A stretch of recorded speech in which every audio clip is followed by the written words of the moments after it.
Hello and welcome to this edition of FYI Weekly, your official source for City of Greensboro news and information. Several Greensboro properties are either vacant, abandoned, or tax delinquent. This presents a major issue since the amount of money owed in taxes, liens, and property repairs is more than the properties are worth. In response, the city's Housing and Neighborhood Development Department is moving toward community land trusts, or CLTs. This is a way to free up these properties and provide affordable housing for current and future generations. City staff invites the public to discuss CLTs. This includes residents, lenders, and community partners interested in learning more. A series of community land trust housing with lasting affordability meetings will take place at various city locations. Hemp Hill Library from 10:30 a.m. to 12:30 p.m. on Wednesday, March 15th. Barber Park Event Center from 2 p.m. to 4 p.m. or 6 p.m. to 8 p.m. on Wednesday, March 15th. McGirt Horton Library from 10 a.m. to 12 p.m. on Thursday, March 16th. And Peeler Recreation Center from 6 p.m. to 8 p.m. on Thursday, March 16th. The city's community land trusts for redevelopment will initially focus on Eastside Park, Old Ashboro, and Willow Oaks. The reinvestment focus areas will include Dudley Heights, Glenwood, Kings Forest, the Mill District, and Random Woods. For more information, visit the city's website. Prepare for some slight delays during your morning and afternoon commutes. A number of streets are undergoing various stages of street resurfacing, which is affecting the flow of traffic. This is part of the city's 2023 road resurfacing project, which will be publicized routinely. Milling projects underway through Wednesday, March 8th will involve alternate lane closures from 7 a.m. to 6 p.m., Winchester Drive between Corliss Street and Lakefield Drive, Woodley Drive between Glenview Drive and West Vandalia Road, West Montcastle Drive between South Elm Eugene Street and Lakefield Drive, Emery Drive between South Elm Eugene Street and Woodley Drive, Winchester Court between Winchester Drive and the end of the cul-de-sac, Stonehaven Drive between West Montcastle Drive and Woodley Drive, Lakefield Drive between Largo Drive and Webster Road. Motorists are encouraged to use alternate routes to avoid the delays, otherwise follow the detour signs. Work schedules depend on weather conditions and equipment availability. To receive email notifications about upcoming road construction, visit the city's website. The City of Greensboro's Behavioral Health Response Team, or BHEART, has published its first annual report. This highlights accomplishments in 2022 and it's available online. Created in December 2020 and now part of the city's Office of Community Safety, BHEART is a partnership between specifically trained Greensboro police officers and mental health professionals. The team helps individuals in crisis access appropriate mental and behavioral health treatment options. It works to reduce 911 calls by linking clients to local resources and support. Community Safety Manager Letitia McNeil said, in the short time since BHEART was created, we have already witnessed the positive impact on residents in need of mental and behavioral health support. We look forward to the community learning more about BHEART through this report. The Behavioral Health Response Team's annual report provides insight into daily operations, the people being served, and 3 compelling testimonials from residents. For more information about BHEART or to read the annual report, visit the city's website. Cone Health has partnered with the city to share a series of brief and informative videos designed to inspire you to make better choices when it comes to healthy living. Following these tips is an easy way to help each of us improve our quality of life. Let's take a moment to check out today's News for Your Health. Hi, I'm Kate Towery, a registered dietitian for Cone Health Nutrition and Diabetes Services. Do you pack your lunch each day? Maybe getting bored of the same old brown bag lunch? Maybe wondering, is this even healthy? Well, join me today for tips on packing a healthy, well-balanced meal that you and the kids are going to enjoy. Let's get started. When creating a well-balanced lunch, we want to include a few key components, and I like to use a very simple tool called My Plate or the Portion Plate. First, we start with our grains or starches. This provides the body's favorite energy, which is going to keep your brain sharp throughout work and school. Whole grains have the most fiber, which is very heart healthy. Those would include options like your whole wheat crackers, whole wheat bread, whole wheat pasta, and brown rice. Next, we always want to include a protein. This helps keep you full and satisfied throughout the day. Choose leaner or low-fat options like chicken, turkey, fish, and your vegetarian sources such as beans, nuts and seeds, eggs, and low-fat cheese. Lastly, we really want to try to fill up the rest of our plate with fruits and vegetables, aiming for color and variety because after all, we eat with our eyes first. And these foods have the most nutrition with the lowest amount of calories, so we can get big volume on our plate. They also contain very protective qualities like antioxidants that help keep us from getting sick, which is really important during back to school time. So I've prepared a couple of example meals that are going to be fun and creative for you and the kids and definitely have that healthy balance.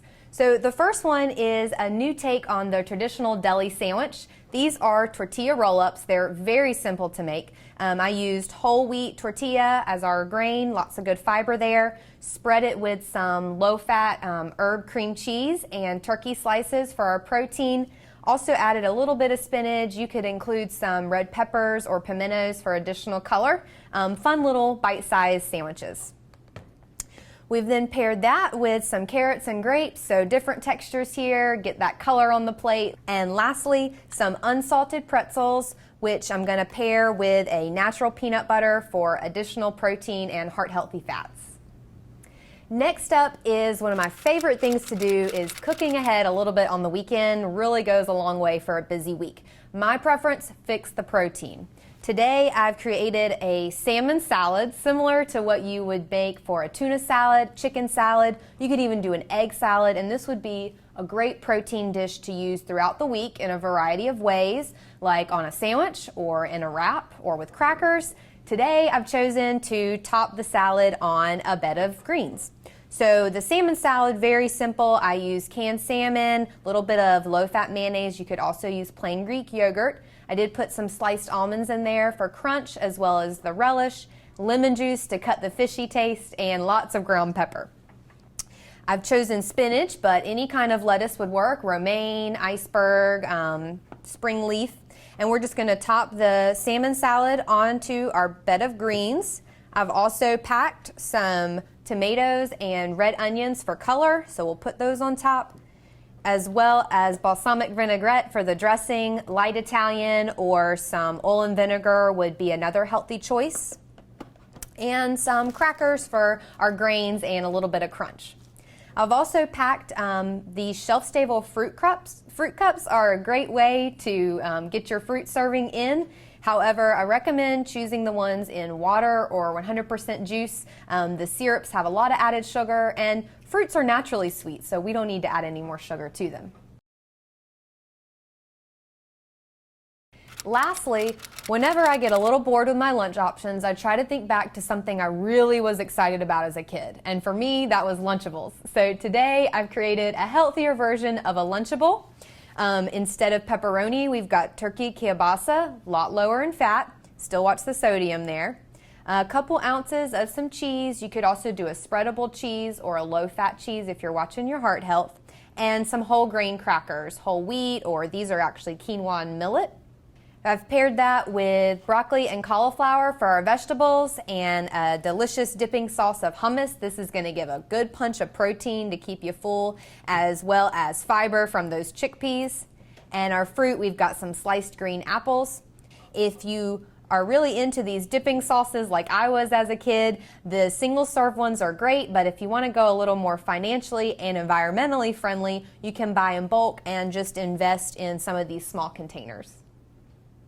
If you're thinking about taking your lunch more often, you may want to go ahead and invest in an insulated lunch bag as well as an ice pack. These are very simple. Just throw them in the freezer till frozen, put them in your lunchbox the next day, and they're going to help keep your food cold that needs refrigeration for up to 4 to 5, maybe even 6 hours. And that's going to help prevent the growth of bacteria and keep your food safe. Another option would be to take a juice box or yogurt or even grapes. Place these in the freezer till frozen cold, place them in your lunchbox the next day, and they're going to keep your food cold as well, but they'll be thawed out and ready to enjoy by lunchtime. Also, don't forget the importance of hand hygiene. Wash your hands with warm soapy water every time before you handle or prepare fresh food to prevent the spread of germs. And I also recommend taking a clean, damp towel and wiping out the inside of your lunchbox after every use. If you're using your lunchbox pretty frequently, go ahead and wash it out with warm soapy water and let it air dry about once a week. Thanks for joining me today. I hope that you found some helpful tips to banish that brown bag boredom for you and your family. If you'd like more information, visit conehealth.com/healthy eating. I'm Kate Towery. Enjoy your lunch. Town and Gown are joining forces to give voice to the issue of food waste and meet the next artist to host the Grow residency at the Greensboro Cultural Center. We'll have those stories and more news coming up after the break. Stay with us.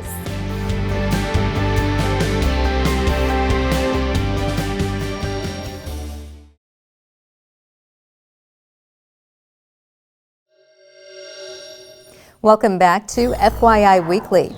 A collaboration between the City of Greensboro and local colleges and universities, coined the City-University Partnership, is hosting a poster contest. Poster abstracts from undergraduate and graduate students in Greensboro can be submitted until Wednesday, March 15th. Abstracts must be fewer than 200 words, including the title of the poster. Posters will be displayed at the Love the Food, Hate the Waste Symposium taking place at North Carolina A&T. Students interested in participating must submit an abstract detailing issues of food waste and should offer actions to prevent and divert food waste. Those selected will be notified to design a poster for the symposium taking place from 1 p.m. to 6 p.m. on Wednesday, March 22nd at North Carolina A&T's Farm Pavilion on McConnell Road. At the event, students will display their poster for judging. Winners will be presented with gift cards. Submissions are limited to one per person. To request the abstract and poster scoring criteria and to make a submission, send an email to livegreen@greensboro-nc.gov. Singer Kay Marion will host the Greensboro residency for original works from March 13th to April 16th at the Greensboro Cultural Center. During the residency, Marion will explore the development of Black musical traditions across a variety of genres. Public workshops will include listening sessions, sound healing circles, and a performance with a marketplace of local vendors. Recognized within her community as a political organizer and activist, Marion transitioned from political advocacy to a full-time career in the performing arts in 2018 after spending 4 years representing nonprofit organizations. Passionate about musical and non-musical theater, Marion has performed with a variety of community organizations such as We Are One Greensboro Community and the North Carolina Black Repertory Theater Company. All events are free and registration is not required. Grow is located at the entrance of the Greensboro Cultural Center at 200 North Davie Street. To learn more about the residency, visit the city's website. This is the final week to support Greensboro Youth Council by donating new and gently used formal wear. The deadline is Friday, March 10th. Camille's Closet and Theo's Threads provides free formal wear to middle and high school students to wear to the prom. Cash donations are also accepted. This year's sponsors include Four Seasons Town Center, Backpack Beginnings, and the Cheshire Center.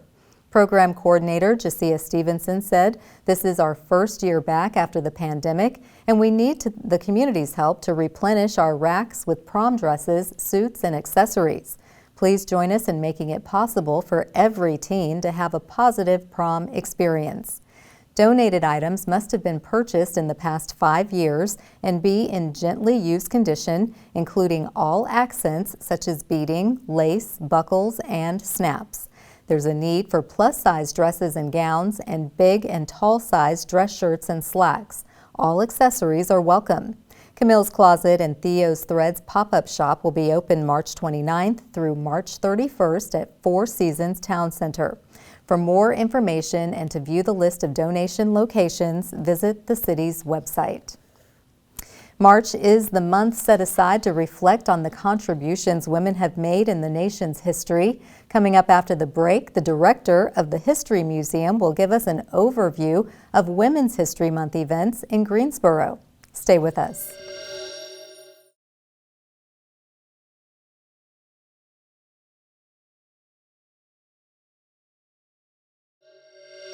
Welcome back to FYI Weekly. Throughout the month of March, a host of programs, workshops, and discussions will center on Women's History Month. This is the time to spotlight notable women in our nation's history. Joining me now to tell us about the amazing programs happening this month is Carol Hart. She is the director of the Greensboro History Museum. Hello, Carol. Welcome back. Hello, and happy March, Women's History Month. Well, happy Women's History Month, and thank you for stopping by to tell us what's happening at the museum. How is the museum celebrating and recognizing these women from our history?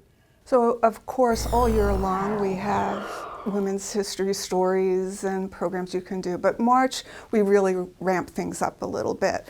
And one of the first programs we have is for International Women's Day.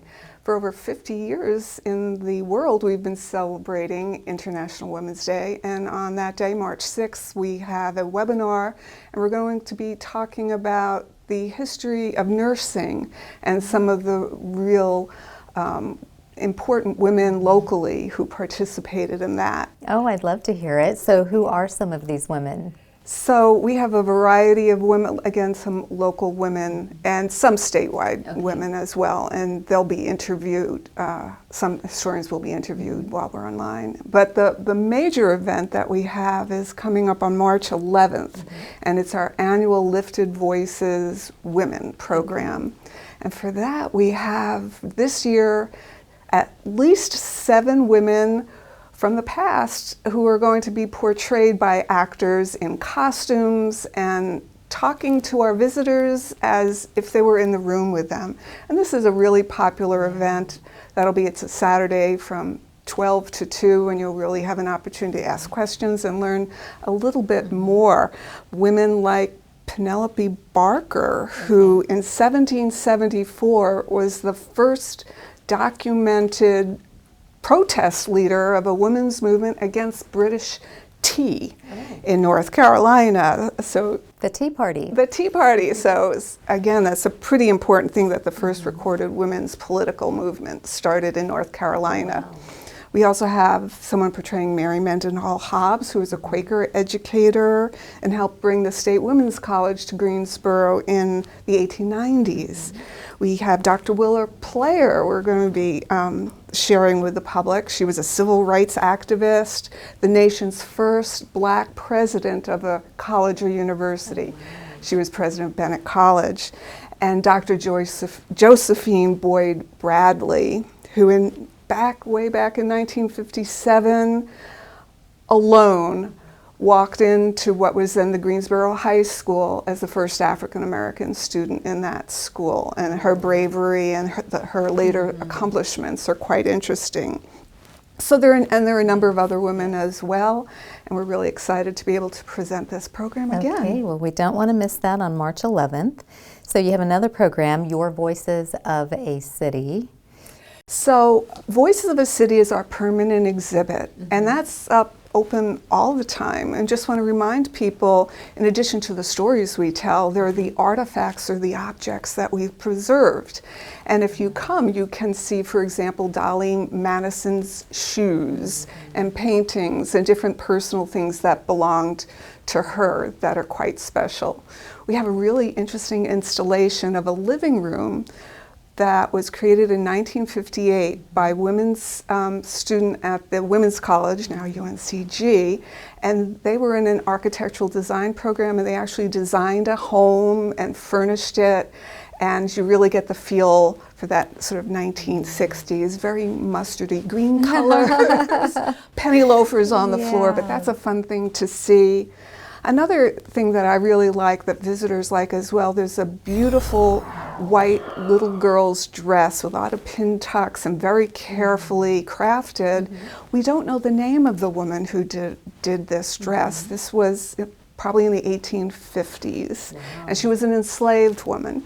And many of the artifacts that we have through time, we know they were created, crafted with skill. We don't always know the person's name, but we can remember what that person's life was like. That's amazing to have artifacts dating back to the 1850s. Yes, and speaking of Josephine Floyd Baker, we have a replica of the dress that she wore that became so iconic in many photographs you see.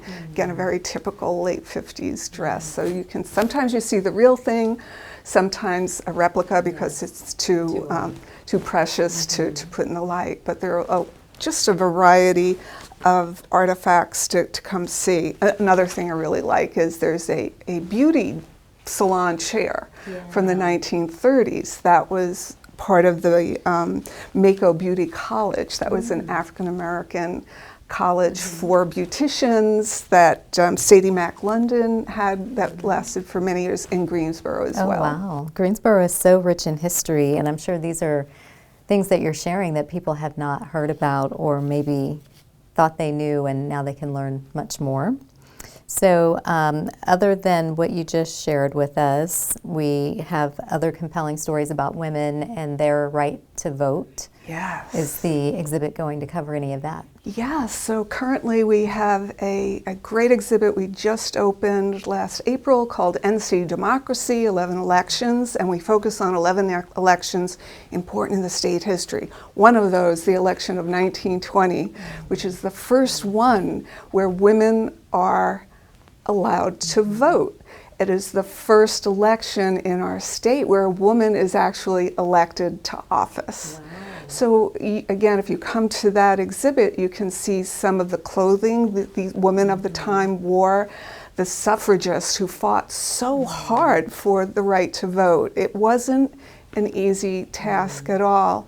And in addition to seeing some of the artifacts there, you can also read about and hear about some of the stories and the complexities of history. So while all women had the right to vote, it was very difficult if you were African American or American Indian to actually place that vote. So looking at that history as well. But it sure is a celebration. Gertrude Wheel, who recently in Greensboro, we put a marker out because she was so influential in our state and finding the League of Women Voters and getting the vote. That was so important to us all. Fantastic.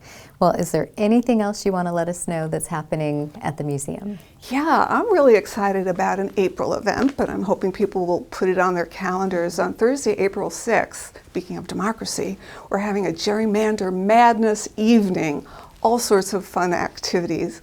Of course, the event is free. We always are free admission. But we have a virtual reality game we had created called Virtual Gerrymander Madness. People will be able to play that. You're going to be able to purchase beer. We have live jazz duo. We have a wonderful panel with some experts coming to talk a little bit about what gerrymandering is. We have a special premium dinner that night, and the museum will be open for many hours, and just a lot of games. We'll be having some like trivia game show kind of thing. Just something for everyone to encounter history in different fun ways. Okay, kind of like the movie where everything in the museum comes to life. But you're serving food, so that's even better. We'll have food and drinks, and yeah, history is not boring. And our museum, well, it has a lot of stuff, and a lot of it is old. It's not dusty old stuff. So if you come important. in, there's, and it's current. Certainly issues of democracy, we are reading about that in the news every day. And there's some important rulings will be coming through soon on gerrymandering, and what the heck does gerrymandering even mean? Come find out. Yes, we're not going to spoil it. Well, Carol, so many exciting things every time you come in and tell us about what's happening at the museum. Thank you for all you're doing to spotlight Women's History Month, and we look forward to Gerrymandering Madness Night, and we hope you'll come back and share other programs at the Greensboro History Museum. Thank you so much for inviting me. Thank you. Stay tuned for some interesting and useful information about Greensboro as we tell you something about the city. That's coming up after the break. Stay with us.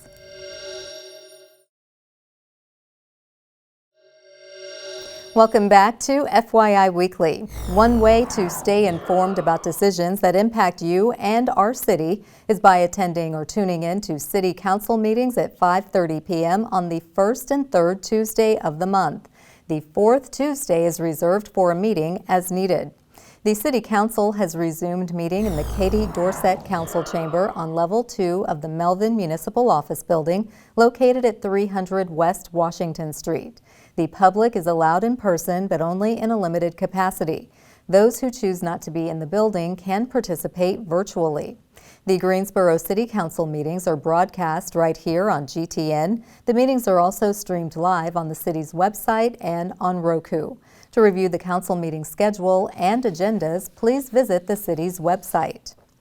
Here's an opportunity to learn a little something about the city. The Greensboro Office of Sustainability, along with the Community Sustainability Council, is launching the inaugural #LiveGreen Awards program. As part of Greensboro's path toward becoming a more sustainable community, the #LiveGreen Awards has been created to recognize leadership in sustainable business practices. Greensboro residents are invited to submit nominations in one of the following categories: Community Sustainability Leadership, Energy Wise, Friend of Sustainability, In Touch with Nature, Quality of Life, Waste Not, and Water Wise.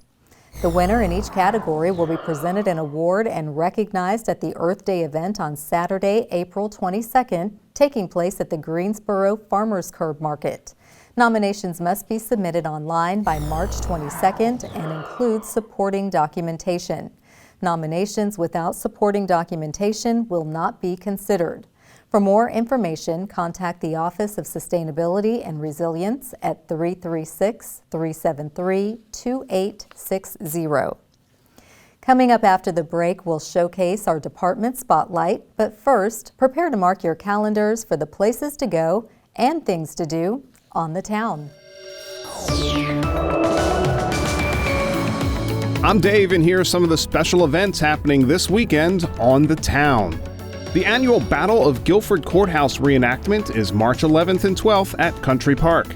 The National Park Service hosts lectures, tours, and living history programs both days at the Guilford Courthouse National Military Park. Merchandise and food vendors will be on site. Learn more at nps.gov. The Farmers Curb Market hosts its first Curiosities at the Curb event of 2023 on March 11th. Check out antiques and other fun and funky finds.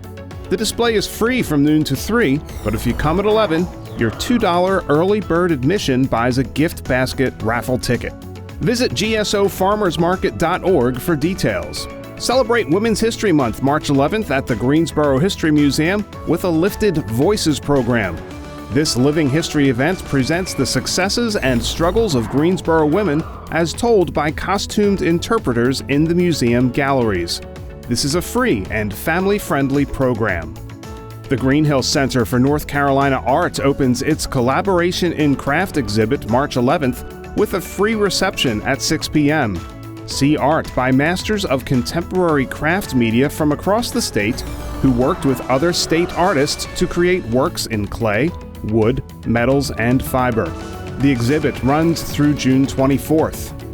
The U.S. Air Force Heritage of America concert band performs on March 15th at the Carolina Theater. The band has entertained, educated, and inspired Americans for nearly 80 years. This concert is free, but registration is requested at carolinatheater.com. Stay tuned to FYI Weekly for more happenings on the town.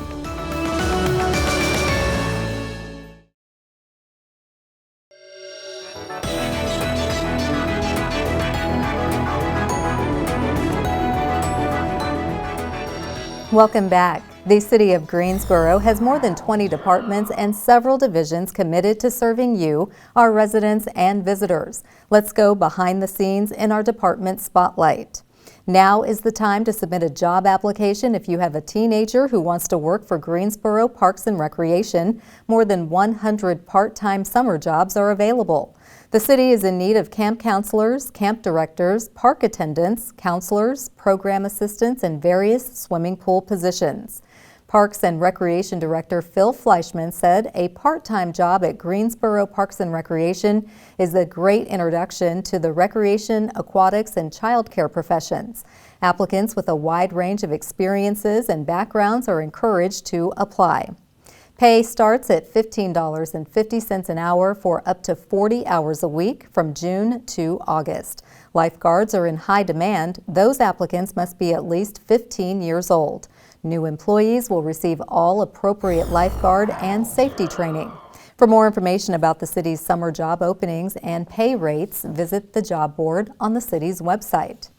Straight ahead on the other side of the break is this week's Way to Go GSO shout out. Stay with us.